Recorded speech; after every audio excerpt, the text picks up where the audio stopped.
অনুষ্ঠানে ছিল তারেক রহমানের সঙ্গে সাংবাদিকদের মত বিনিময়। এখানে বিএনপির সকল কেন্দ্রীয় নেতাকে থাকতে হলো কেন? এবং তারা সামনে 3টা সারি দখল করেছিলেন। ওয়াই? ব্যানারে লেখা ছিল যে তারেক রহমানের সঙ্গে সাংবাদিকদের মত বিনিময়। কারণ তারেক রহমানের সঙ্গে 2 জন থেকে 3 জন কেন্দ্রীয় লিডার থাকতে পারতেন।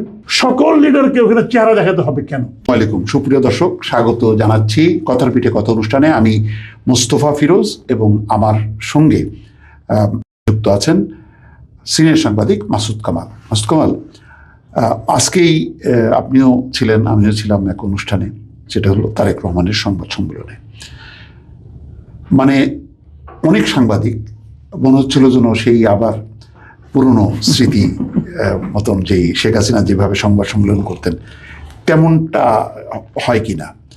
তো আপনার কাছে কেমন লাগলো আসলে সব মিলায়, মানে এটার মানে নেগেটিভ পজিটিভ মিলায়, মানে সাংবাদিকদের আচরণটা কেমন দেখলেন, রাজনীতিকদের যারা আয়োজক তাদের আচরণটা কেমন দেখলেন?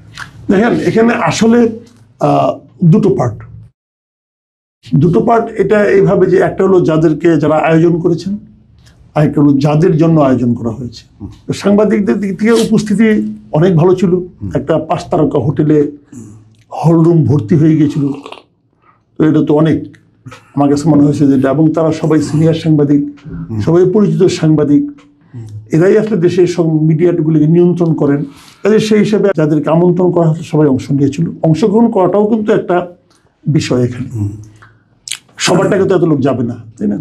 একটা বিষয়। আবার যারা আয়োজন করেছিলেন বিএনপির মিডিয়া টিম, না যাবে না মানে তারেক রহমান যেহেতু একটা দলের প্রধান, মানে তার ডাকে তো সাড়া দিয়ে যাবেন। এখন সেই ডাকের ক্ষেত্রে তারা লিবারেল ছিল, মানে যার জন্য অনেক পার্টিসিপেশনটা অনেক ছিল। এমন না যে আরো যদি ডাকতো তারা যাইতো না, বিষয়টা তো তেমন না। ওটাই তো বললাম, আবার ডাকলেই যেত তাও তো না।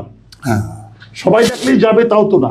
কাজে সেই বিষয়ে আমি বলি যে সাংবাদিকদের ভূমিকা ভালো ছিল।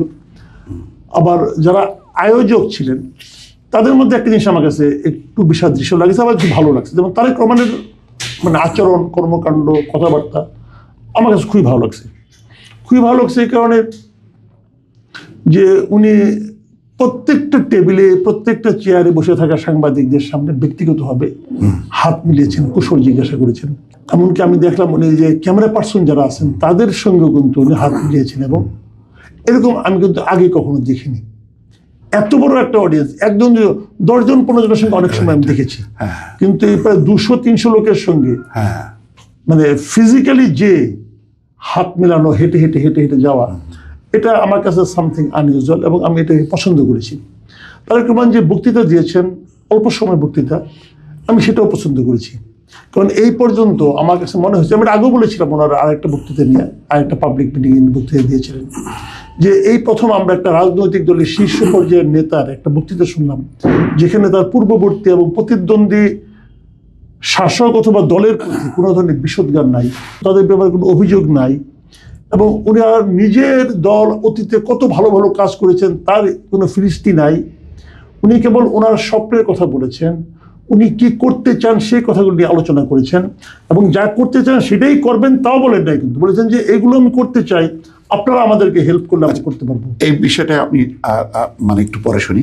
তার আগে জানতে চাই, মানে প্রচলিতভাবে সাংবাদিকদের মধ্যে যে অ্যাটিটিউডটা আমরা দেখতাম আগে, যে ধরনের মানে তেলবাজি প্রশ্ন, এবং এগুলো নিয়ে অনেক মানে আলোচনা হতো সোশ্যাল মিডিয়াতে, তো সেই রকম কি প্রবণতা সাংবাদিকদের মধ্যে দেখলেন? শুনেন, শেখ হাসিনার যে প্রেস কনফারেন্সগুলো হতো ততদিনে কিন্তু নির্দিষ্ট হয়ে গিয়েছিল যে কারা কারা তেল মারার প্রতিযোগিতা থাকতে পারবে। আমরা কিন্তু জানতামই প্রথম সারিতে, দ্বিতীয় সারিতে কারা কারা থাকবে, এটা মুখস্থ ছিল আমাদের সবারই। এর বাইরে আর কাউকে তার যে কর্মকর্তারা আছেন, প্রেস সেক্রেটারি যারা আছেন, তারা এদেরকে ছাড়া কাউকে দাওয়াত করবেন না, এটা আমরা জানতাম। কিন্তু কাজেই ওই লোকগুলি দেখে এখন উনি তো এখনো প্রাইম মিনিস্টার হননি অথবা ক্ষমতায় যাননি, ক্ষমতায় যাবেনি তার তো কোনো গ্যারান্টি নাই, নাও যেতে পারেন। তো উনি এখনো যাননি, কাজে এখনো মানে এখন যেটা হচ্ছে, এই আজকে যেটা দেখলাম সেখানে আপনারা কিন্তু ওই জিনিসটা পাইনি। কিন্তু কে সম্ভাব্য যাবে, শর্ট লিস্টে কে থাকবে, তার একটা প্রতিযোগিতা, কিন্তু অদৃশ্য প্রতিযোগিতা এখানে কিন্তু আমি খেয়াল করেছি, ওটা কিন্তু ছিল।